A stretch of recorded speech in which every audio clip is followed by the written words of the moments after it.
হযরত ঈসা আলাইহিস সালামকে খ্রিস্টানেরা তারা বলেছে ওয়াকালাতিন নাসারাল মাসীহ ইবনুল্লাহ, মসিহ হচ্ছে কার ছেলে? নাউযুবিল্লাহ, বলেন সবাই নাউযুবিল্লাহ। তাকে যখন আল্লাহর ছেলে বলা হলো, আল্লাহর পুত্র বলা হলো, রব্বুল আলামিন তার জবাবে বললেন ইন হুয়া ইল্লা আবদুন আনআমনা আলাইহি, তিনি তো একজন বান্দা, তিনি আমার বান্দা ছাড়া আর কিছুই নন, আমি তার প্রতি অনুগ্রহ করেছি। বান্দা, আমার বান্দা। আল্লাহ পাকের বান্দা হওয়ার ব্যাপারে কোন মানুষের লজ্জা থাকার কথা নয়। এমনকি আল্লাহ পাক ঈসা আলাইহিস সালাম সম্পর্কে বলছেন লা ইয়াস্তানকিফাল মাসীহু আইয়াকুনা আবদান লিল্লাহি ওয়ালাল মালাইকাতুল মুকাররাবুন। মসিহ আল্লাহর বান্দা, তাতে কখনো বিন্দু মাত্র লজ্জা তিনি পোষণ করেন নাই যে আমি আল্লাহর বান্দা, আল্লাহর গোলাম। এটা কথা হইল? এরকম লজ্জা তিনি পোষণ করেন। এমনকি তার নিকটবর্তী ফেরেশতা যারা, তারাও আল্লাহর বান্দা গোলাম হওয়ার জন্য তাদের ভিতরে কোনো লজ্জা নাই। যারা নাকি আল্লাহর গোলাম, এই ব্যাপারে যাদের মধ্যে লজ্জার সৃষ্টি হয়, আল্লাহর গোলাম এটা কেমন কথা, বান্দা হওয়াটা কেমন কথা। যারা গোলামীকে অস্বীকার করে তাদের সম্পর্কে আল্লাহ পাক বলছেন ওয়া মাইয়াস্তানকিফ আন ইবাদাতিহি ওয়া ইস্তাকবির ফাসায়াহশুরুহুম ইলাইহি জামিআ। কেউ যদি আল্লাহর বন্দেগী করার ব্যাপারে লজ্জা পোষণ করে, যদি লজ্জার কারণ মনে করে, অহংকার করে, গৌরব করে, তাহলে তারা পালাবে কোথায়, যাবে কোথায়? আমি কিয়ামতের দিন সবগুলিকে এক জায়গায় করে ফেলবো। আল্লাহ রাব্বুল আলামিন এই কোরআনে কারীমের ভিতরে সবকিছুকে ওপেন সিক্রেট করেছেন, কোনো গোপন কিছুই রাখেন নাই, সবগুলিকে খুলে খুলে বলে দিয়েছেন। আল্লাহ তাআলা বলেন ওয়া কুল্লা ইনসানিন আলজামনাহু তাইরাহু ফি উনুকি ওয়া নুখরিজু লাহু ইয়াওমাল কিয়ামাতি কিতাবান ইয়ালকাহু মানশুরা ওয়া কুল্লা ইনসানিন আলজামনাহু তাইরাহু ফি উনুকি। আমি প্রত্যেক মানুষকে, মানুষের কর্মকে তার গ্রীবা লগ্ন করে দিয়েছি। এই যে গলা, গলা, এই গলার কাছে একটা ঘুটলির মতো, একটা সিম কার্ডের মতো এইখানে আমি রেখে দিয়েছি। কোথায়? কোন গলায়? কে বলতেছেন এ কথা? এই ঘুটলির ভিতরে তুমি যা করতেছো সব লিপিবদ্ধ হচ্ছে। সুবহানাল্লাহ বলেন। এখন বলতে পারেন অদৃশ্য এই ঘুটলি, এটা তো দেখি না, এটা কে বলতেছেন? আমি কিন্তু দেখতে পাচ্ছি না। আপনারা দেখেন নাকি? কেউ দেখেন না। হাত দিয়ে ধরে দেখেন, পান নাকি? ধরাও যায় না, দেখাও যায় না। আল্লাহ বলছেন আছে, তাহলে বিশ্বাস করতে হবে। এর ভিতরে সব রেকর্ড হয়ে যাচ্ছে। আপনি বলবেন এতটুকুন ঘুটলির মধ্যে, তাবিজের মধ্যে আমার সারা জীবনের সব কথার সব কাজ ঢোকে কেমনে? কেমনে লেখা? তাহলে পাল্টা প্রশ্ন করি, আপনার মোবাইলের সিম কার্ডে এত ফোন নাম্বার, এত ইমেল, এত কি বলে, এত টেক্সট, এত কিছু, আপনার আরো কি জানি আছে, মেসেজ দেওয়াটা হাবিজাবি আছে না, অনেক কিছু গুছি সুদ্ধা, এগুলো কেমনে হয়? ছোট্ট একটা সিম কার্ডের মধ্যে কেমনে হয়? শত শত টেলিফোন নাম্বারের মধ্যে ঢুকে যায়। আমার একটা টেলিফোন দিয়ে মোবাইল দিল, কোথা থেকে দিল? লিসবন। কোথায়? কি আন্দাজে কষ্ট। লিসবন হচ্ছে পর্তুগালের রাজধানী। পর্তুগালের রাজধানী, সেখানে প্রোগ্রাম ছিল, ওরা আমাকে একটা মোবাইল দিল। এটি যে কত ফাংশন আল্লাহ ভালো জানে, আমি এখনো শিখতে পারিনি। এত ফাংশন, এতটুকু একটা মোবাইলের মধ্যে। কম্পিউটার, কম্পিউটারের ছোট্ট একটা মাইক্রোচিপস যন্ত্র, যে কম্পিউটার ব্যবহার করা এখন বাচ্চা ছেলেপেলেরাও জানে। এটা একটা পৃথিবীর বিস্ময়। এই কম্পিউটার, আপনি যান ব্যাংকে, কম্পিউটারের ছোট্ট সেই মাইক্রোচিপসের মধ্যে সারা চট্টগ্রামের সমস্ত মানুষের টাকা লেনদেন, ট্রানজাকশন, এর যা কিছু আপনি করেছেন সব কিছুর হিসাব এখানে রয়েছে, আছে না? তাহলে এতটুকু একটা মাইক্রোচিপসের মধ্যে এত সহস্র কোটি কোটি টাকার হিসাবপত্র লেনদেন, এই ছোট্ট জিনিসের মধ্যে ঢুকাবার মতো জ্ঞান মানুষের মাথায় দিছে কে? বলেন কে? সেই আল্লাহই তো গলায় ঝুলাই রাখছে। তাহলে এটা সম্ভব না? সম্ভব কি না? সম্ভব। এখন এই কথাগুলি বলে আল্লাহ মানুষের ক্ষতি করছেন না উপকার করছেন? উপকার করেছেন। এইটা যদি আমার বিশ্বাসে থাকে যে আমার গলার কাছে এরকম একটা সিম কার্ড আছে, একটা সিম আছে মোবাইলের মতো, এটা মনে করেন মোবাইলের একটা সিম গলায় ঝুলানো আছে, এটা সব উঠতেছে, যা বলেন তাই ওঠে, যা করেন তাই ওখানে লেখা হয়। সুবহানাল্লাহ। এই বিশ্বাস যদি আমার হয়, আমি ভালো মানুষ হয়ে যেতে পারবো। সুবহানাল্লাহ বলে আমি খারাপ কাজ করতেই পারবো না। এই জন্য আল্লাহ পরকালের এই কথাগুলি কোরআনে কারীমের মধ্যে এত বেশি করে বলেছেন।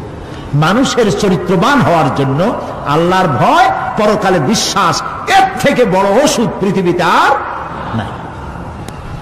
সব লেখা হচ্ছে, মানুষ বিশ্বাস করে না, এ হলো মূল কথা। যতক্ষণ মাহফিলে থাকে কেমন লাগে? এই যে বসে আছেন ঘন্টার পর ঘন্টা, কেমন লাগে? কোন বেহেশতের মতো। বাড়ির কথা মনে আছে এখন? বউর কথা মনে ওঠে? ছেলে মেয়ের কথা মনে ওঠে? সুবহানাল্লাহ করতে ইচ্ছা করে না? মাজালিসুল ইলম হিয়া রাওদাতুম মিন রিয়াদিল জান্নাহ। এখানে ইলম আলোচনা করা হচ্ছে, কোরআন আলোচনা করা হচ্ছে। এটা তো রজবালি প্যারেড ময়দান নয়, এটা জান্নাতের টুকরা হয়ে গিয়েছে। বেহেশতের বাগানে বসে আছেন। বেহেশতে মানুষেরা দুনিয়ার কথা চিন্তা করবে না। দুনিয়া কি? এটা পায়খানা। এখানে আসছিল ওই পায়খানা করার জন্য, এটা পায়খানা। আর মানুষেরা পায়খানা সাজাবার কাজে ব্যস্ত আছে, আসল ঘর ভুলে গেছে। আসল ঘর কোনটা? প্রিয় ভাই, সব মানুষ বোঝে না, ভুলে যায়। সিগারেটের প্রত্যেকটা প্যাকেটে লেখা থাকে ইহা স্বাস্থ্যের জন্য ক্ষতিকর, তারপরেও কি টানা টানে দেখছেন? বিশ্বাস করেন, গা সওয়া হয়ে গেছে। এই আমলনামা তৈরি হচ্ছে, হঠাৎ করে কিয়ামতে বানায় দেওয়া হবে না। আপনার আমার বডির সাথে লাগানো ওই সিম কার্ডে সব লেখা হয়ে যাচ্ছে। কিয়ামতের দিন এগুলি হাতে দেওয়া হবে, আর আল্লাহ তাআলা বলবেন, ইকরা কিতাবাকা কাফা বিনাফসিকাল ইয়াউমা আলাইকা হাসিবা। ইকরা কিতাবাক, তাকে বলা হবে এবার তুমি পড়ো। কাফা বিনাফসিকাল ইয়াউমা আলাইকা হাসিবা, তোমার এই কিতাব পড়ো, আর তোমার এই হিসাব গ্রহণ করার জন্য কিতাবটা ভালো করে পড়ো। তোমার নিজের হিসাব নেওয়ার জন্য তুমি নিজেই যথেষ্ট। তুমি দোজখে যাবা না বেহেশতে যাবা, তুমি নিজেই সিদ্ধান্ত নাও কোথায় যাবা। তোমার নিজের কি করছিলা এখন তুমি দেখো। এই জন্য আমি বলি মাঝে মধ্যে আমরা এখন হিসাব করতে পারি এখানে বসে আমাদের কি হওয়া উচিত। ছোটবেলার কথা মনে আছে? নাই? মনে নাই? এই যে স্কুল থেকে পলাইছিলেন, তারপরে 2 দিন পর স্কুলে গিয়ে হাজির হয়েছেন, মাস্টার জিজ্ঞেস করলো গতকাল আসো নাই কেন? তখন বললেন মা বলেছেন আমার নাকি পেটে ব্যথা হয়েছিল। এইসব স্কুল ফাঁকি দেওয়া, মার খাওয়া, মানুষের বাড়ির লিচু খাইতে গিয়ে চুরি করে কিল খাওয়া, এইসব ছোট ছোট কথা মনে পড়লে এখনো হাসি পায়। এসব কথা মনে আছে না? ছোট ছোট কথা, ছোট ছোট কথাগুলি যদি মনে থাকে তাহলে কোন হোটেলে, কোন বাগানে, কোথায় কোন পাপ করেছেন তা মনে নাই।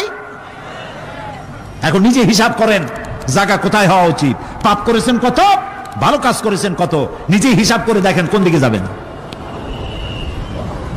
আমরা নিজেরাই যথেষ্ট হিসাবের জন্য। আল্লাহ তাই বলবেন কিয়ামতের দিন, ইকরা কিতাবা, তোমার কিতাব তুমি পড়ো, তোমার হিসাব নেওয়ার জন্য তুমিই যথেষ্ট।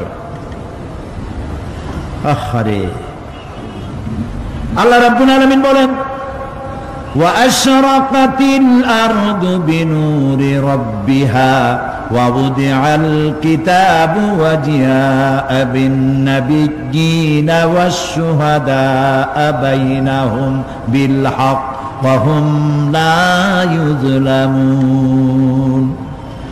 পৃথিবী তার রবের নূরের ঝলকানিতে উদ্ভাসিত হবে। সুবহানাল্লাহ, সুবহানাল্লাহ।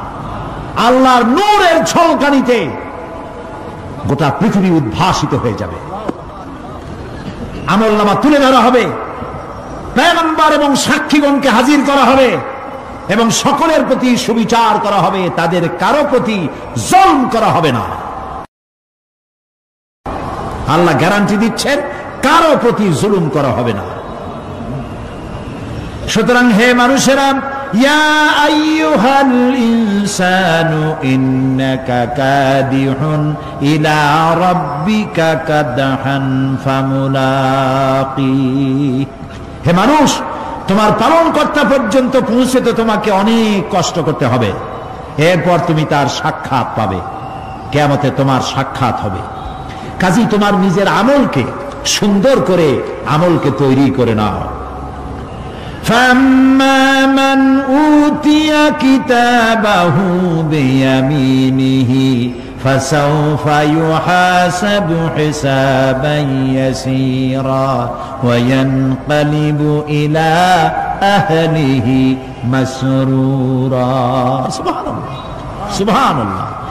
যার ডান হাতে আমলনামা দেওয়া হবে, কিয়ামতের দিন আমলনামাগুলি উড়িয়ে দেওয়া হবে ইমানদারের সামনে থেকে কোন হাতে, আর বেঈমানের পিছন থেকে বাম হাতে। এই আমলনামা যখন যার ডান হাতে আমলনামা পৌঁছে যাবে, তার হিসাব নিকাশ সহজ হয়ে যাবে। আমলনামা হাতে করে আনন্দ চিত্তে সে আপন পরিবারের সঙ্গে মিলিত হতে পারবে। সুবহানাল্লাহ। আল্লাহ কিয়ামতের দিন দয়া করে আমাদের আমলনামা আমাদের ডান হাতে দিয়ে দিও। আল্লাহ তাআলা দয়া করে আমাদের হাতে, আমাদের ডান হাতে আমাদের আমলনামা দিও। দয়া করে আমাদের আমলনামা আমাদের ডান হাতে দিও। আনন্দ চিত্তে পরিবারের সঙ্গে দেখা করে সব পরিবার, মা বাপ, স্ত্রী পুত্র পরিজন, ভাই বোন, বন্ধু বান্ধব নিয়ে এক জান্নাতে থাকার তৌফিক দিও। আয় আল্লাহ, বিগত 26 বছর যারাই মাহফিলে এসেছেন তাদেরকে নিয়ে এক জান্নাতে থাকার আমাদেরকে তৌফিক দিয়ে দিও। وَأَمَّا مَنْ أُوتِيَ كِتَابَهُ وَرَاءَ ظَهْرِهِ فَسَوْفَ يَدْعُو ثُبُورًا وَيَصْلَى سَعِيرًا। আর যার আমলনামা পিছন থেকে বাম হাতে আসবে, সে তো মৃত্যুকে আহ্বান করতে থাকবে, মৃত্যুকে ডাকবে। এর থেকে যদি মরে যেতে পারতাম তাও ভালো হইতো। তার আর উপায় থাকবে না, তার জায়গা হবে জাহান্নামে। নাউযু বিল্লাহ।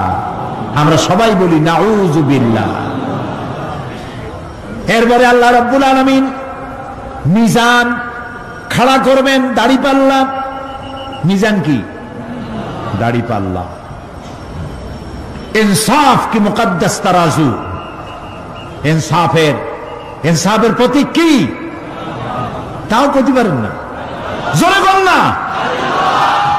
এটা হচ্ছে ইনসাফের প্রতীক। সুপ্রিম কোর্ট ঢাকা, সুপ্রিম কোর্টের সামনে বিশাল দাড়িপাল্লা টানানো, দেখছেন না? মানুষেরা তো বোঝে না, গ্রাম দিয়ে লোকেরা যায়, যাই এটা দেখে কয় যে ওরে বাবা, জামাত ইসলামের এত বড় অফিস। দাড়িপাল্লা তো জামাত ইসলামের না, এটা ইনসাফের প্রতীক। তারা ক্ষমতায় গেলে ইনসাফ করবে এটা বুঝাবার জন্য এই প্রতীককে গ্রহণ করেছে। আল্লাহ যেন ইনসাফ করার তৌফিক দিয়ে দেয়। বলুন আমিন, জোরে বলেন আমিন। কিয়ামতের দিন এই দাড়িপাল্লা মিজান আল্লাহ তাআলা প্রতিষ্ঠিত করবেন, এবং এই মিজানে যার পূর্ণ পাল্লা ভারী হবে সে কৃতকার্য, আর যার পাল্লা হালকা হবে আহা সব শেষ। আল্লাহ রাব্বুল আলামিন বলেন, وَنَضَعُ الْمَوَازِينَ الْقِسْطَ لِيَوْمِ الْقِيَامَةِ فَلَا تُظْلَمُ نَفْسٌ شَيْئًا وَإِنْ كَانَ مِثْقَالَ حَبَّةٍ مِّنْ خَرْدَلٍ أَتَيْنَا بِهَا وَكَفَى بِنَا حَاسِبِينَ। আমি কিয়ামতের দিন ন্যায় বিচারের মানদণ্ড স্থাপন করব। তখন কারো প্রতি অবিচার করা হবে না। যদি কোনো আমল সরিষার দানা পরিমাণ হয় আমি তা হাজির করব। সুবহানাল্লাহ, সুবহানাল্লাহ। এবং হিসাব গ্রহণের জন্য আমি যথেষ্ট। এবং হিসাব মানুষেরা মনে করবে এত মানুষ, আদম আলাইহিস সালাম থেকে নিয়ে পর্যন্ত, এখান থেকে নিয়ে কিয়ামত পর্যন্ত সব মানুষেরই তো উঠবে সেমন হিসাব হবে নাকি? একজন একজন করে হিসাব হবে। আল্লাহ বলছেন আল্লাহ সারিউল হিসাব, দ্রুত হিসাব নিতে সক্ষম। আল্লাহ নিজের কানে নিজে শুনবেন, অন্যের মাধ্যমে নয়, নিজে শুনবেন। প্রত্যেক আর আসামির কাছ থেকে, লোকদের কাছ থেকে তার বক্তব্য শুনবেন, ভায়া মিডিয়া শুনবেন না, নিজেই শুনবেন। আল্লাহর কান আছে না, চোখ আছে না? লোকেরা এই যে বইপত্রে লেখে আল্লাহ হচ্ছেন নিরাকার, কত বড় বাজে কথা। আল্লাহ নিরাকার, আমরা এমন এক আল্লাহর ইবাদত করি, তিনি আমাদের কিছু শুনতে পান না, কান টান নাই, তিনি আমাদের কিছু দেখতে পান না। এরকম নাকি আল্লাহ তাআলা? আল্লাহ তাআলা কোরআন শরীফে বলেছেন আল্লাহর হাত, আল্লাহর পা, আল্লাহর চোখ, আল্লাহর মুখ। তবে এগুলি কি রকম? আল্লাহর হাত, পা, চোখ কেমন, আকারটা কেমন? এর একটাই জবাব। কয়টা জবাব? জোরে বলেন। একটাই জবাব, আল্লাহর যেমন হওয়া উচিত তেমন। সুবহানাল্লাহ বলেন, সুবহানাল্লাহ বলেন। এর থেকে আর কোনো জবাব নাই, এই একটাই জবাব, আল্লাহর যেমন হওয়া উচিত ঠিক তেমন। লাইসা কামিসলিহি শাইউন, আল্লাহর অনুরূপ, আল্লাহর মতো আকাশেও কিছু নাই, জমিনেও কিছু নাই। এটা আমাদের ঈমান, এটা আমাদের কি? ঈমান। সুতরাং তিনি জুলুম করবেন না এবং হিসাব নেবেন, আর যথার্থ হিসাব নেবেন। সেখানে কারো প্রতি কোনো জুলুম করা হবে না। ومن خفت موازينه فأولئك الذين خسروا أنفسهم بما كانوا بآياتنا يظلمون। আর যাদের পাল্লা হালকা হবে তারা তো শুধু নিজেদেরই ক্ষতি সাধন করবে, কেননা তারা আমার আয়াত সমূহকে অস্বীকার করত। আল্লাহরে যারা অস্বীকার করত, আখেরাত নাই, কিয়ামত নাই, বেহেশত নাই, কবরের মধ্যে কোনো শাস্তি নাই, কবরের কোনো প্রশ্ন নাই, এগুলি যারা বলতো তারা কিয়ামতে ক্ষতিগ্রস্ত হবে। এখন কিয়ামতের দিন মিজান আমরা হালকা করতে চাই না ভারী করতে চাই? জবাব চাই। কি করবেন? যদি ভারী করতে চান নেক আমল বেশি বেশি করবেন। আর একটি হাদিস শোনাবো, যেই হাদিসের ভিতরে পাল্লা ভারী করার মতো কথা নবীজি বলেছেন। শুনবেন নাকি? বুখারী শরীফের শেষ হাদিস। আল্লাহর নবী বলেন, কালিমাতানে হাবিবাতানে ইলার রহমান খাফিফাতানে আলাল লিসান সাকিলাতানে ফিল মিজান সুবহানাল্লাহি ওয়া বিহামদিহি সুবহানাল্লাহিল আযীম।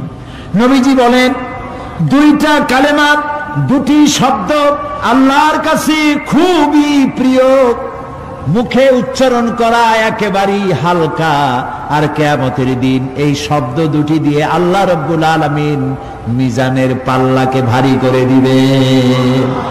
সেই শব্দ দুটি হলো, পড়েন আমার সাথে, সুবহানাল্লাহি ওয়া বিহামদিহি সুবহানাল্লাহিল আযীম। সবাই পড়েন, সুবহানাল্লাহি ওয়া বিহামদিহি সুবহানাল্লাহিল আযীম সুবহানাল্লাহি ওয়া বিহামদিহি সুবহানাল্লাহিল আযীম। জান্নাতের ভিতরে মানুষের কোনো দুঃখ থাকবে না। কাদের দুঃখ থাকবে না? জান্নাতীদের। কথা কি শোনেন? সাথে সাথে ঠাস ঠাস করে জবাব দিতে পারেন না কেন? জান্নাতীদের ভেতরে, জান্নাতীদের কি থাকবে না? কোন দুঃখ থাকবে না। একটা দুঃখ থাকবে। কটা দুঃখ? একটা দুঃখ থাকবে। জান্নাতীরা জান্নাতের ভেতরে মনে মনে ভাববে, কারণ জান্নাত তো সকলের জন্য একরকম হবে না। কারো হবে ফার্স্ট ক্লাস, কারো হবে ডিলাক্স, কারো হবে সুইট ডিলাক্স, কারো হবে second class, third class, fourth class, এরকম। এটা কি ইনসাফ না জুলুম? ইনসাফ।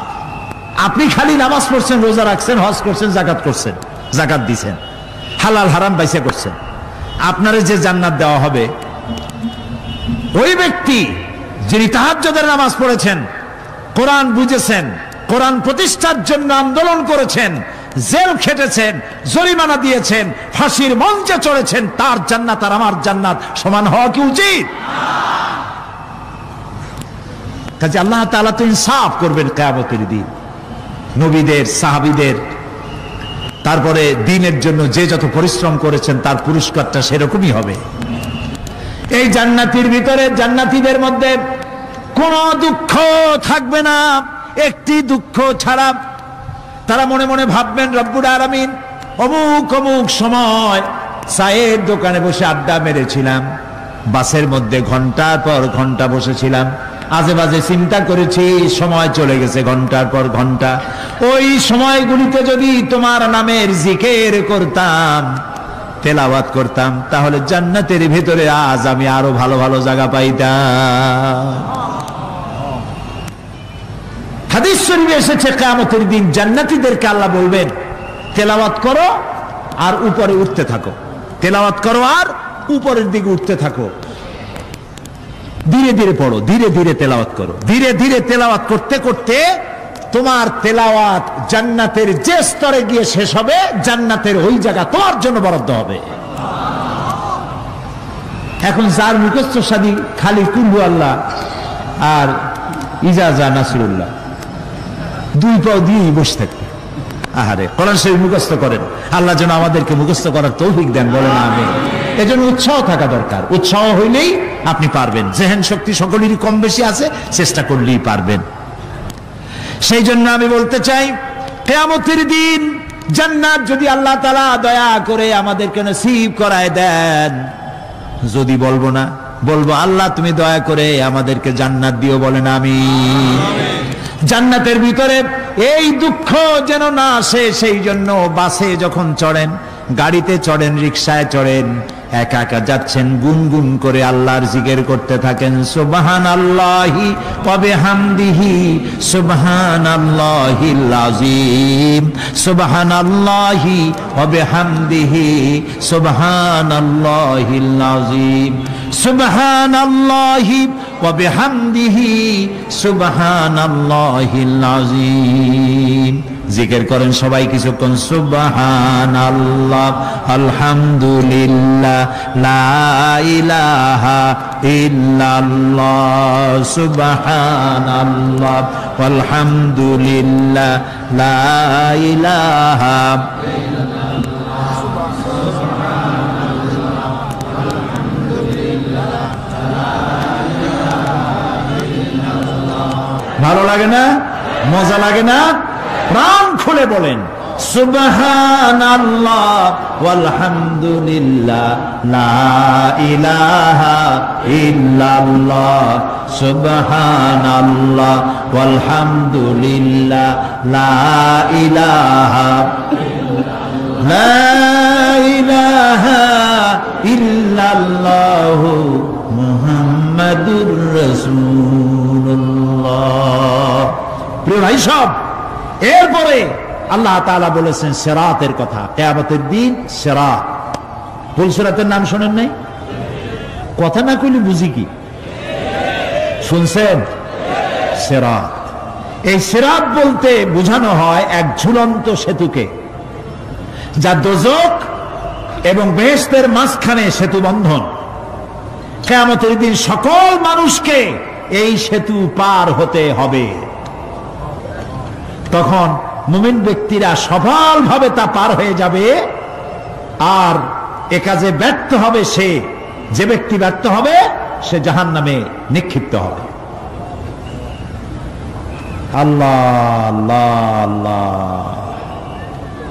আল্লাহ রাব্বুল আলামিন বলেন, ওয়া ইম মিনকুম ইল্লা ওয়ারিদুহা কানা আলা রাব্বিকা হাতমান মাকদিয়া সুম্মা নুনাজ্জিল্লাযীনা ইত্তাকাউ ওয়া নাযারুয যালিমিনা ফীহা জিসিয়া।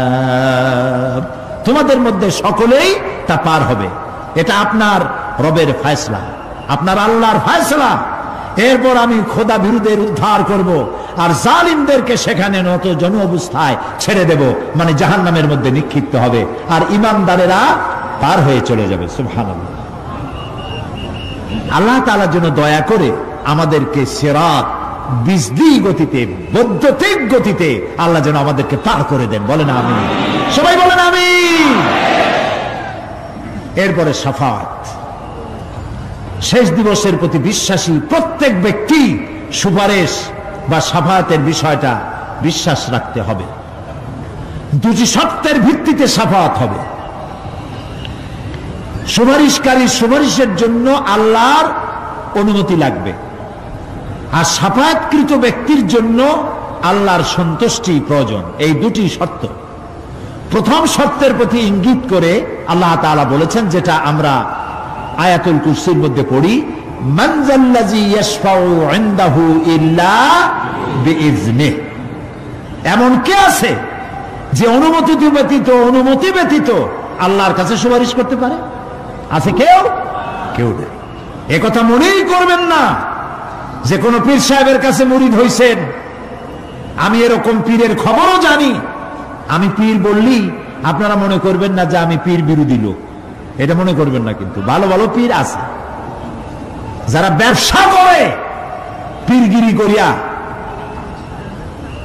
শুধু ব্যবসায়ী করে না, ওয়ায়াসুদ্দুনা আন সাবিলিল্লাহ।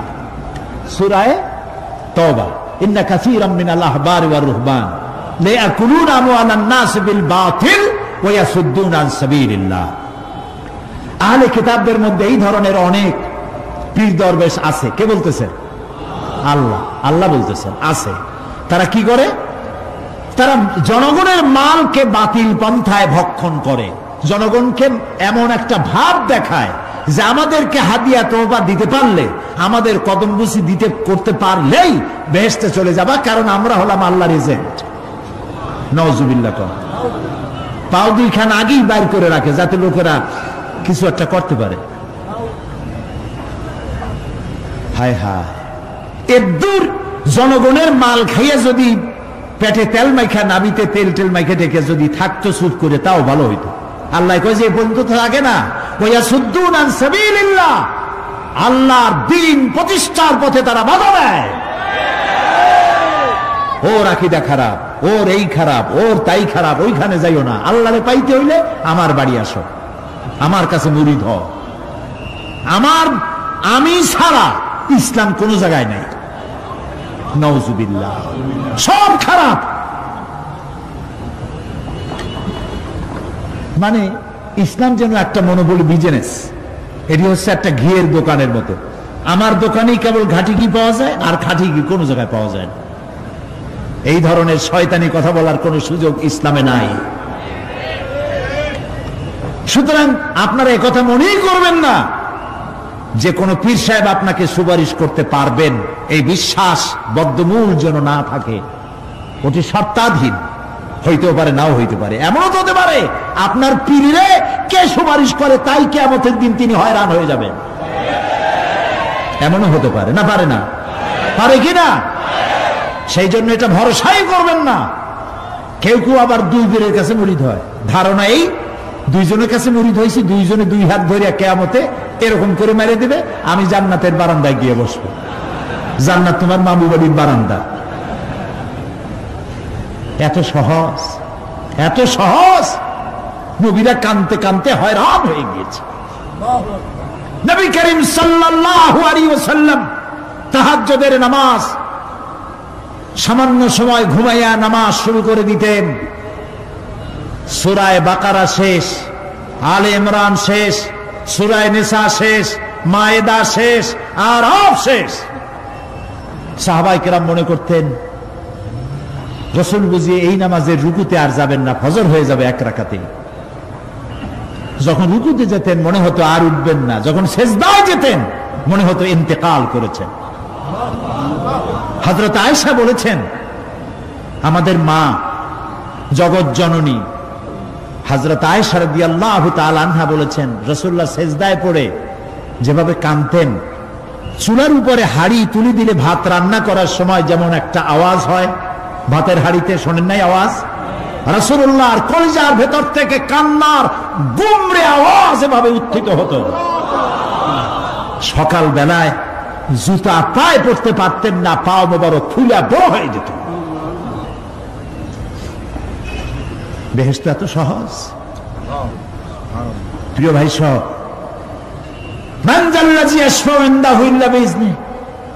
কার ক্ষমতা আছে আল্লাহর পারমিশন ছাড়া কথা বলে সুপারিশ করে? আল্লাহ রাব্বুল আলামিন সুপারিশ করার জন্য যাকে পারমিশন দিবেন আর যার জন্য দিবেন মাত্র সেই ব্যক্তি শুধু তার জন্যই সুপারিশ করতে পারবে, নিজের ইচ্ছা মতো কারোর জন্য সুপারিশ করতে পারবে না।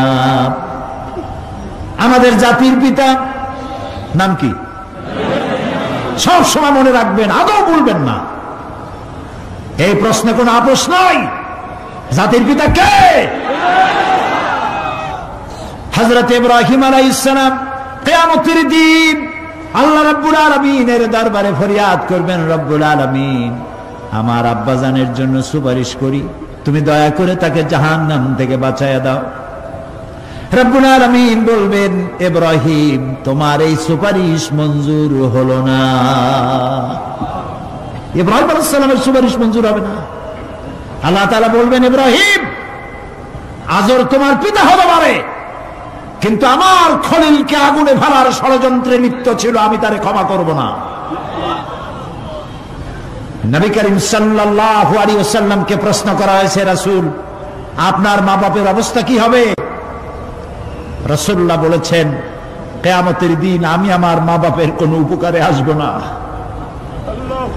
রাসূলুল্লাহ কাঁদতেছিলেন, সাহাবায়ে কেরাম কাঁদতেছিলেন। বিষয়টা এত সহজ নয়। দ্বিতীয় শর্ত হলো ওয়ালা ইয়াশফাউনা ইল্লা লিমান ইরতাদা ওয়া হুম মিন খাশিয়াতিহি মুশফিকুন। আল্লাহ তাআলা যার প্রতি সন্তুষ্ট তারা কেবল তার জন্যই সুপারিশ করতে পারবে। বস্তুত সেদিন তারা আল্লাহর ভয় সকলেই ভীত সন্ত্রস্ত থাকবে। কি এর সুপারিশ? ভয়ের চোটে থাকবে অস্থির। সব পেগম্বর নফসি নফসি বলে চিল্লাবে, বলবে আল্লাহ আমারে বাঁচাও, আমারে বাঁচাও।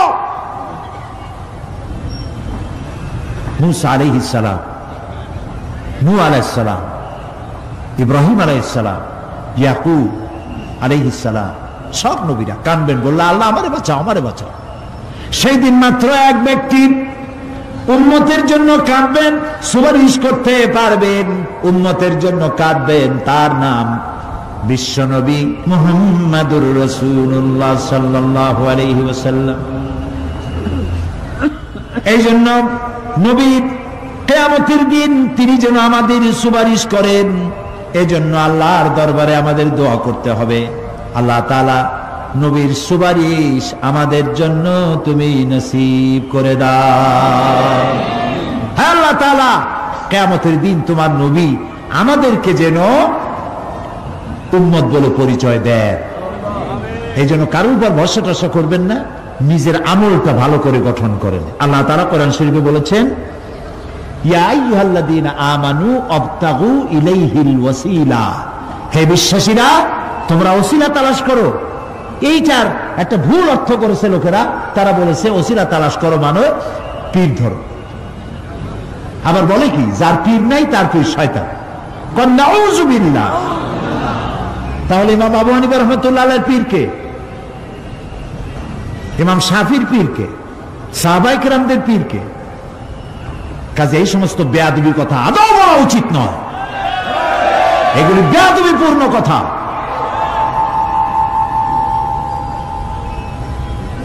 প্রিয় ভাই সব,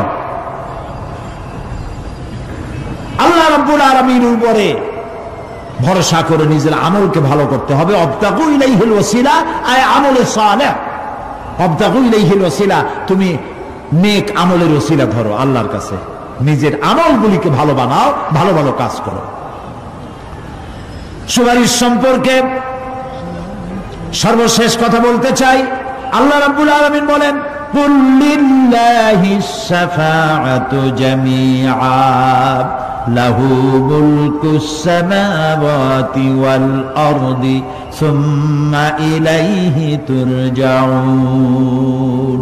হে নবী, স্পষ্টভাবে জানিয়ে দিন, সমস্ত সুপারিশ কেবল আল্লাহর ইখতিয়ারাধীন। কে বলতেছেন? শুনতেছেন কথা? কে বলতেছেন? আবার শুনাই। আল্লাহ তাআলা বলছেন, কুল লিল্লাহিস শাফাআতু জামিআ, বলে দিন হে নবী, সুপারিশের সমস্ত ব্যাপারটি কেবলমাত্র আল্লাহর ইখতিয়ারাধীন। আসমান এবং জমিনে তারই সাম্রাজ্য বিস্তৃত, অতঃপর তারই কাছে তোমাদের সকলকে ফিরে যেতে হবে। সুপারিশের মালিক কেউ নয়, আল্লাহ নিজেই। তিনি যাকে পারমিশন দিবেন, যার জন্য পারমিশন দিবেন, তাছাড়া আর কোনো উপায় নেই। প্রিয় ভাই সব, এতক্ষণ যে আলোচনা করলাম এর দ্বারা প্রমাণিত হলো এ দুনিয়া ক্ষণস্থায়ী এবং আখিরাত চিরস্থায়ী। সুবহানাল্লাহ বলবেন না? এ দুনিয়া কি আর আখিরাত কি? চিরস্থায়ী। দুনিয়ার মহব্বত আমরা কোনটারে মহব্বত করি, আখিরাত না দুনিয়া? কোন বলতে লজ্জা করে? দুনিয়ারে ভালোবাসি বেশি, এতে কোনো সন্দেহ আছে? নবীজি বলেছেন, লাউ কানা লিইবনি আদামা ওয়াদিন মিন যাহাবিন লাহাব্বা ইয়াকুনা লাহু সানিন, যদি একটা আদম সন্তানকে যদি একটা মাঠ ভরে সোনা দেওয়া হয়, সে ব্যক্তি বলবে, আল্লাহ আমারে যদি আরো একটা মাঠ ভরে সোনা দিতে ভালো হইতো। নবীজি বলেন, আদম সন্তানের পেট কবরের মাটি ছাড়া কোনো কিছু দিয়া ভরবে না। এই দুনিয়ার পিছনে দৌড়ায় কোনো লাভ নাই। এক শায়ের বলেছেন, না গুল আপনা না খার আপনা না জানেম বাগে বা আপনা, না গুল আপনা না খার আপনা না জানেম বাগে বা আপনা, आह किस गुलशान में बनाया हमने आशिया अपना। না গুল আপনা না খার আপনা, এ ফুলও আমার নয়, ও কাঁটাও আমার নয়। না জালেম বাগে বা আপনা, না আমার এই ফুলের বাগানটা আমার, ফুলের বাগানও আমার না, ফুলও আমার না, এমনকি ফুলের কাঁটাটাও আমার না। আহ কিস গুলশান মে বানায়া হামনে আশিয়া আপনা, আরে কি ফুল বাগানে আমার বাড়ি বানাইলাম, এর তো কিছুই আমার না, সবই তো পর। মরে দেখেন কেউ আপনার আপন নয়। ছেলে পেলেগুলি, ছোট্ট ছোট্ট বাচ্চা যাদের কোলে না নিলে আপনি শান্তি পান না, ওই বাচ্চাও বলবে, মা আব্বার কাছে আমার নিয়েও না, আমার ভয় করে। রাত্রে যদি মরেন, একা একই স্ত্রীও আপনার মৃত্যু লাশ নিয়ে আপনার কাছে থাকতে পারবে না। কি নিষ্ঠুর এই পৃথিবী! এই পৃথিবীকে আমরা ভালোবাসছি, মহব্বত করতেছি, এই পৃথিবীর জন্য সব করি, চুরি ডাকাতি জেনা ব্যভিচার মিথ্যা কথা, ক্ষমতায় যাওয়ার জন্য পাগল। ভাঙ্গো মারো, চুরি করো, ডাকাতি করো, শয়তানি বদমাশি সমানে করছে মানুষ। এই পৃথিবী এক পরস্ত্রী, পরমা সুন্দরী নারী, পরের যতই সুন্দরী স্ত্রী হোক তার দিকে তাকায় থাকে কোনো লাভ আছে? তাও কইতে পারলেন না। কোন লাভ আছে? এ লাভ কি? অত বিয়ে হয়ে গেছে। অবিবাহিত হইতো তাহলে প্রস্তাব দিয়ে দেখতেন আপনার কপালে আছে কি নাই। বিয়ে হয়ে গেছে। এই পৃথিবী এক পরমা সুন্দরী পরের স্ত্রী, এটার প্রতি ভালোবাসা করে কোনো লাভ নাই। এটারে কেউ খাইতে পারে না, ও সবাই রে খায়। ঠিক তো কইছেন, হয়তো বোঝেন নাই। এই পৃথিবীর 1 ইঞ্চি মাটির জন্য দেখেন না শহরে কি করে, বাড়ির পাশে বাড়ি উঠাইছে, 1 ইঞ্চি জমি ছাড়বে না। হায় হায়! আর একজনের রাস্তা পাক আর না পাক, জমিন ছাড়বো না।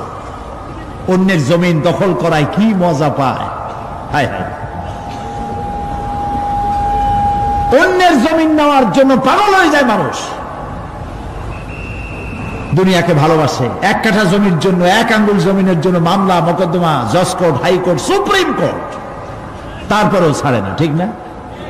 এই জমিনটা এত ভালোবাসলেন, এত মামলা মোকদ্দমা করলেন, এই জমিনের 1 ইঞ্চিও খেতে পারবেন না, বরং মরিয়া দেখেন জমিন হা করে আপনাকে গিলে ফেলে দেবে।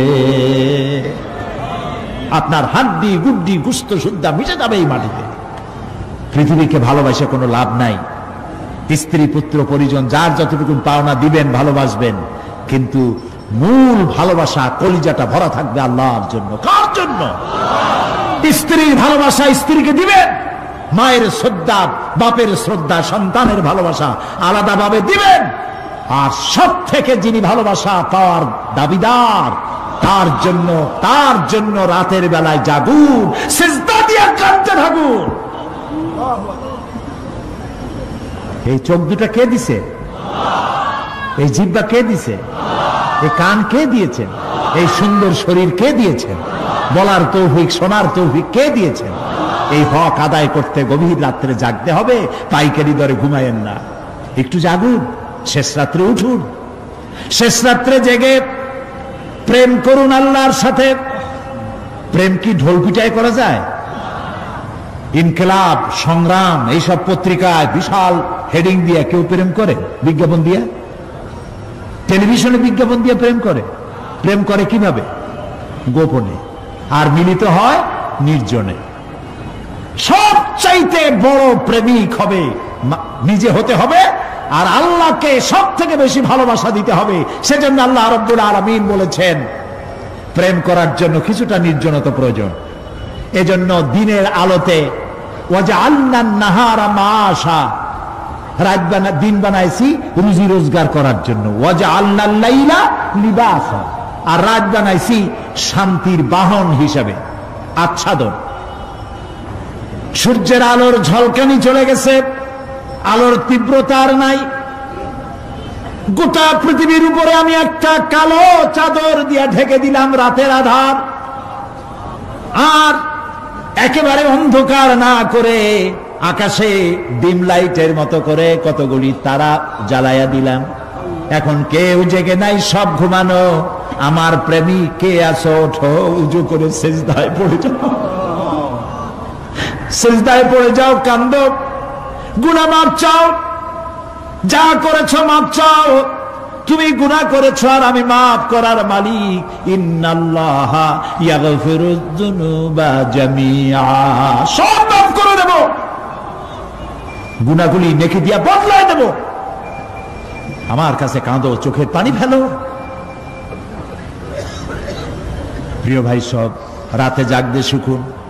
রাসূলুল্লাহ বলেছেন ওর থেকে ভালো স্বামী আর দুনিয়ায় নাই। কে বলেছেন? রাসূলুল্লাহ বলেছেন ওর থেকে ভালো স্বামী আর দুনিয়ায় নাই, যে গভীর রাত্রে নিজে জেগে তাহাজ্জুদের রুজু করে নিজের বউরে উঠায়। বউ উঠতে চায় না, পানি এনে বউর মুখের উপরে ছিটায় দেয়, ওঠো বিবি, একসাথে তাহাজ্জুদের নামাজ পড়ি। রাসূলুল্লাহ বলেছেন ওর থেকে ভালো বউ পৃথিবীতে আর নাই, যে বউ রাতের বেলায় ঘুমের থেকে জেগে তাহাজ্জুদের উযু করে, স্বামীরে উঠাইতে চেষ্টা করে, ওঠে না, উযুর পানি স্বামীর চেহারায় ছিটায় দেয় আর বলে স্বামী ওঠো, একসাথে তাহাজ্জুদের নামাজ পড়ি। এই পৃথিবীতে আমাদের ভালোবাসা যেন শেষ না হয়, এক জান্নাতে যেন থাকতে পারে। কাঁদো, ওঠো, গভীর রাত্রে তাহাজ্জুদের নামাজ পড়ে মাথাটা নিচু করে গুনগুন করে গাইতে থাকে, নিয়া আল্লাহু পড়ে, নিয়া আল্লাহু ইয়া রহমানু ইয়া রহিমু ইয়া হাইয়ু ইয়া কাইয়ুম। প্রাণ দিয়া বলেন ইয়া আল্লাহু ইয়া রহমানু ইয়া রহিমু ইয়া হাইয়ু ইয়া কাইয়ুম। ইয়া আল্লাহু ইয়া রহমানু ইয়া রহিমু ইয়া হাইয়ু ইয়া কাইয়ুম। তাহাজ্জুদের নামাজ পড়ে এভাবে আল্লাহরে ডাকে দেখেন, চোখ দিয়া পানির বন্যা নেমে আসে যদি ঈমান একটুও থাকে। এই কান্না, নবীজি বলেছেন জাহান্নামের ভয়তে আমার সাথে না ভরমানি করেছে। এই শরমে পড়ে বান্দা যখন চোখ দিয়া পানি ছেড়ে দেয়, ওই চোখের পানি নাকের অর্ধেক আসতে না আসতে আমি আমার বান্দারে মাফ করে দেই। আল্লাহু আকবার। আল্লাহ আমাদের কান্দার তৌফিক দাও, তাহাজ্জুদ পড়ার তৌফিক দাও, পাঁচ ওয়াক্ত নামাজ পড়ার তৌফিক দাও, তোমাকে ভয় করার তৌফিক দাও, তোমার ভয় আর মোহব্বত দিয়ে কলিজা ভরে দাও, তোমার রাসূলুল্লাহর মোহব্বত দিয়ে আমাদেরকে পাগল বানায় দাও। আল্লাহ, দুনিয়া বড় খারাপ জায়গা। এই দুনিয়ায় আল্লাহর কাছে সৌন্দর্য চাইতে হবে দুনিয়ার, কিন্তু দুনিয়াকে স্থায়ী মহব্বত করা যাবে না। প্রিয় ভাই সব, আপনি যদি লন্ডনে যান, আমেরিকায় যান, কোনোদিন যান নাই, যাইতে হলে এখান থেকে টেলিফোন করেন, ওখানে বন্ধু বান্ধব আছে নাকি? তো লন্ডনে আমেরিকায় সেখানে যাবেন, ওখানে আপনার বন্ধু বান্ধব গ্রামের লোক আছে কিনা খোঁজ করেন, ঠিক না? আবার এখান থেকে ফরেন কারেন্সি নিয়ে যান, যেহেতু ওখানে টাকা চলবে না। টেলিফোন করেন, মোবাইল করেন, ফ্যাক্স পাঠান, আরো টাকা পয়সা সাথে নেন। এরপরেও চিন্তা থাকে, আল্লাহ এরপরে যদি কেউ না আসে তাহলে আমি যাবো কেমনে? এরপরে যাওয়ার সময় আবার বলে দেন যে ভাই আমি কিন্তু আসতেছি, লন্ডন কোনোদিন আসি নাই, তুমি কিন্তু এয়ারপোর্টে থাকো। একটা বিদেশে যাওয়ার জন্য এত প্রস্তুতি নেন, তো সব জায়গায় বন্ধু বান্ধব কেউ না কেউ তো আছেই, কিন্তু আমরা এমন একটা দেশে যাব যেখানে কেউ নাই, ফরেন কারেন্সি চলে না, গ্রামের লোক নাই, বাবা নাই, বন্ধু নাই, মা নাই, কেউ নাই। যিনি রিসিভ করবেন, যার সাহায্যের কাঙ্গাল, বদামল করে তার শত্রু বানায় রাখছি, বন্ধু বানাইতে পারি নাই, তাহলে কি জবাব হবে কিয়ামতে? কি হবে কবরে? কি হবে উপায়? এই জন্যে প্রিয় ভাইয়েরা আমার, দুনিয়ার সঙ্গে মহব্বত কমায় দিয়া আখিরাতের মহব্বত বেশি করে করতে হবে। আর দুনিয়ায় যতদিন বেঁচে আছি ততদিন নেক আমল করে মানুষের সাথে সদাচরণ করতে হবে। আল্লাহ তাআলা বলেছেন, লাইসাল বিররা আন তুওয়াল্লু ওয়াজুহাকুম কিবালাল মাশরিকি ওয়াল মাগরিবি ওয়ালাকিন্নাল বিররা মান আমানা বিল্লাহি ওয়াল ইয়াউমিল আখির। পূর্ব এবং পশ্চিমে কতবার তুমি মাথা ঝুঁকাইছো, এটাই কিন্তু তোমার জন্য কল্যাণ। এর মধ্যে কল্যাণ নিহিত নয়। তার মানে কি? আপনি কত সেজদা আল্লাহরে দিলেন, কত মানুষ তো আছে সেজদা দিতে দিতে কপালে কালো দাগ হয়ে গেছে, আছে না? কিন্তু মিথ্যা ছাড়ে না, ঘুষ ছাড়ে নাই, সুদ ছাড়ে নাই, মানুষের হক নষ্ট করছে, গভর্নমেন্টের হক নষ্ট করে, জনগণের হক নষ্ট করে, আছে না এমন? তাহলে কপালে দাগ পড়ায় লাভটা হইল কি? এই জন্যই আল্লাহ বলছেন, কপালটা, চেহারাটা কোন দিকে ঘুরাইলা, পূব দিকে না পশ্চিম দিকে, এটার উপরে কল্যাণ নিহিত নয়। প্রকৃত কল্যাণ, প্রকৃত ঈমান, প্রকৃত নেকি কাজ হচ্ছে আল্লাহরে বিশ্বাস করে জীবন পরিচালনা এবং পরকালকে বিশ্বাস করা। আল্লাহ যেন সেই বিশ্বাসে আমাদেরকে ধনী বানায় দেন, আমরা বলি আমিন। আজ এ পর্যন্তই, আগামীকাল আরো কথা বলবো। এ কথাগুলি আল্লাহর, এ কথাগুলি কার? আল্লাহ যেন আমাদেরকে আমল করার তৌফিক দেন। পয়গম্বরের ছেলে পর্যন্ত বিগড়ে গেছে। নূহ আলাইহিস সালাম আল্লাহর পয়গম্বর, ছেলে কাফের। লূত আলাইহিস সালাম আল্লাহর পয়গম্বর, স্ত্রী কাফের। আছে না? হেদায়েতের মালিক কে?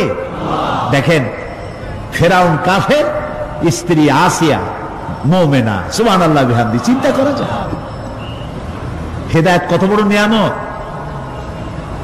ফেরাউন তাকে চাপ দিয়েছে, মানসিক ভাবে বলেছে আমার উপর ঈমান আনো, মূসা আলাইহিস সালামের উপর ঈমান ছেড়ে দাও, তাকে বাদ দাও, মূসা আলাইহিস সালামের আল্লাহর উপর বিশ্বাস প্রত্যাহার করো। আসিয়া বলছি তোমার উপর ঈমান আনবো, তুমি যে কেমন খোদা, আমার চাইতে ভালো তো কেউ জানে না, আমি তোমারে খোদা বলে মানি না। ফেরাউন বলল, লোক লস্করকে ডেকে বলল, এরে নিয়ে যাও, এদেরকে তক্তার মধ্যে লোহাগুলি ফুটায় দিয়া সেই লোহার উপরে ভুট করে শোয়ায় দাও, আর চতুর্দিক থেকে মারতে থাকো, পিটাইতে থাকো, লোহাগুলি শরীরে ফুটতে থাকুক, তার চিল্লানির আওয়াজ যেন আমি সিংহাসনে বসে শুনতে পাই।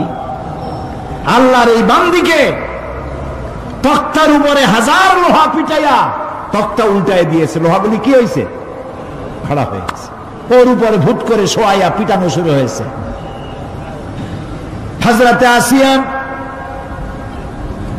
প্রাণ ভিক্ষা চাইলেন না। কোরআনে কারিমে রব্বুল আলামিন বলেন, হযরতে আসিয়া কাঁদতে লাগলেন আর বলতে লাগলেন, রব্বুল আলামিন, আমি জালিমের জুলমের মধ্যে পড়েছি, আয় আল্লাহ তাআলা এই জুলুম থেকে ফেরাউন এবং তার সাথী সঙ্গীদের জুলুম থেকে আমারে বাঁচাও, আর তোমার কাছে জান্নাতের ভিতরে আমার জন্য একটা ঘর বানাইয়া দিও, আমাকে ঈমানের মউত দিও। রব্বুল আলামিন ফেরেশতাদেরকে অর্ডার করলেন, আমার ফেরেশতারা আসমানের দরওয়াজাগুলি খুলে দাও, আমার আসিয়া যেন আমার জান্নাত দেখে তার রূহ যেন জান্নাতের দিকে পরওয়াজ করতে পারে। হেদায়েত আল্লাহ যারে দেন, আগুনের উপরে দাঁড়িয়ে সে আগুনের অগ্নি পরীক্ষা দিয়ে হেদায়েতের উপরে টিকে থাকে, আর কপালে যার নাই হেদায়েত থেকে বিগড়ে যায়। এই জন্য আল্লাহর কাছে দোয়া করতে হবে, রব্বানা লা তুজিগ কুলুবানা বাদা ইয হাদাইতানা ওয়া হাব লানা মিন লাদুনকা রাহমাতান ইন্নাকা আনতাল ওয়াহ্হাব। কে জিজ্ঞেস করবেন? কে জিজ্ঞেস করবেন? বান্দাকে আল্লাহ, আল্লাহ নিজে বান্দাকে জিজ্ঞেস করবেন। বান্দার ভয় কলিজা গলার কাছে চলে আসবে, আবার মৃত্যুর মতো ভয় সৃষ্টি হয়ে যাবে, কাঁদতে কাঁদতে অস্থির হয়ে যাবে, বলবে, আল্লাহ আমি তো করে ফেলেছি, আমি তোমার কাছে মাপ চাই, আমাকে ক্ষমা করে দাও।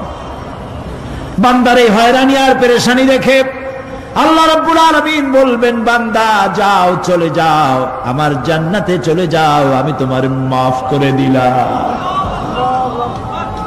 এই জন্য নবীজি শিখাইছেন, দোয়া করো, আল্লাহর কাছে দোয়া করো, আল্লাহুম্মা হাসিবনি হিসাবান ইয়াসীরা। পড়েন, আল্লাহুম্মা হাসিবনি হিসাবান ইয়াসীরা। মানুষের যে সাধারণ হিসাব হবে সে সম্পর্কে আল্লাহ পাক বলেন, ইয়াউমা ইদিন তু'রাদুনা লা তাখফা মিনকুম খাফিয়া। সেদিন তোমাদের হিসাব নিকাশ পেশ করা হবে এবং তোমাদের কোনো বিষয় গোপন রাখা হবে না, কিচ্ছু গোপন থাকবে না, সব প্রকাশিত হয়ে যাবে। ইন্না লিল্লাহি ওয়া ইন্না ইলাইহি রাজিউন। আল্লাহ তাআলা বলেন, يومئذ يصدر الناس أشتاتا ليروا أعمالهم فمن يعمل مثقال ذرة خيرا يره ومن يعمل مثقال ذرة شرا يره। সেদিন মানুষকে বিভিন্ন দলে বিভক্ত করা হবে, সব এক জায়গায় থাকবে হাসরে মানুষ। তখন আসামি খুনি, এই যে বিরাট মাহফিল, বিশাল মাহফিল, এর মধ্যে চোর ডাকাত খুনি এই জাতীয় লোক থাকতে পারে না? পারে কিনা? তারা কিন্তু এখন নিরাপদ, যেহেতু পুলিশও দেখতেছে না আর র্যাবেও দেখতেছে না, খুব নিরাপদ। কিন্তু হঠাৎ করে যদি বলা হয় এই সমাবেশের ভিতরে সন্ত্রাসী কারা, তাদেরকে আমরা শনাক্ত করেছি, তারা আলাদা হয়ে যাও, তখন অবস্থাটা কেমন হবে? মৌতের শামিল হয়ে যাবে, ঠিক না? সমস্ত মানুষেরা হাসরের মাঠে একসাথে থাকবে, হঠাৎ করে হুকুম হবে, আওয়াজ হবে, অমতাজুল ইয়াউমা আইয়ুহাল মুজরিমুন। অপরাধীর দলের আলাদা হয়ে যাও। নেককার থেকে তারা তখন আলাদা হয়ে যাবে, দলে দলে বিভক্ত হয়ে যাবে, বিভক্ত হবে এবং তাদের কৃতকর্ম তাদেরকে এই জন্য করা হবে যাতে করে তাদের কৃতকর্ম তাদেরকে দেখানো যায়। অতঃপর কেউ যদি সরিষা পরিমাণ ভালো কাজ করে পুরস্কৃত করা হবে, সরিষা পরিমাণ খারাপ কাজও যদি করে দেখানো হবে এবং সেজন্য তাকে তিরস্কার ভোগ করতে হবে, শাস্তি দিতে হবে। প্রিয় ভাই সব, সেই কঠিন হাসরের ময়দানে সমস্ত মানব গোষ্ঠীকে একত্রিত করা হবে। আমল নামা বলতে সেখানে বোঝানো হয় আমল নামা উপস্থিত করা হবে, যাতে মানুষের সকল ধরনের কর্মগুলিকে লিপিবদ্ধ করে রাখা হয়েছে। আল্লাহ তাআলা বলেন, ওয়াউদিয়াল কিতাবু ফাতারাল মুজরিমিনা মুশফিকিনা মিম্মা ফীহি ওয়া ইয়াকুলুনা ইয়া ওয়াইলাতানা মা লিহাযাল কিতাব। আর আমলনামা সামনে রাখা হবে, তাতে যা লেখা আছে তার কারণে আপনি অপরাধীদেরকে ভীত এবং সন্ত্রস্ত দেখতে পাবেন। আল্লাহ তাআলা বলছেন আমলনামা হাতে এসে যাবে এবং এই হাতে আমলনামা পাওয়ার পর তারা বলবে, মা লিহাযাল কিতাব লা ইউগাদিরু সাগীরাতান ওয়ালা কাবীরাতান ইল্লা আহসাহা। এটা কি আশ্চর্য কিতাব! বড় বড় পাপ যা করেছি তাও লেখা হয়েছে, ছোট ছোট পাপ যা করেছি তাও লেখা হয়েছে। ওয়াজাদু মা আমিলু হাদিরান ওয়ালা ইয়াযলিমু রাব্বুকা আহাদা। যা যা তুমি আমল করেছিলে সমস্ত কৃতকর্ম কাগজে পত্রে লেখা আছে। তোমার রব কারো প্রতি জুলুম করবেন না। আমাল্লাহু বিযাল্লামিন লিল আবিদ। আল্লাহ তাআলা বান্দার উপরে কখনো জুলুম করেন না। এগুলি সব উপস্থিত হয়ে যাবে, বিশ্বাস করেন? এইখানে মাত্র কয়েকজন লোক কলুজি, এটা তো ইমানের প্রশ্ন। এসব কথা যা বলা হলো বিশ্বাস করেন? আল্লাহ যেন এই বিশ্বাস আমাদের কলিজার মধ্যে গেড়ে দেন, বলেন আমিন।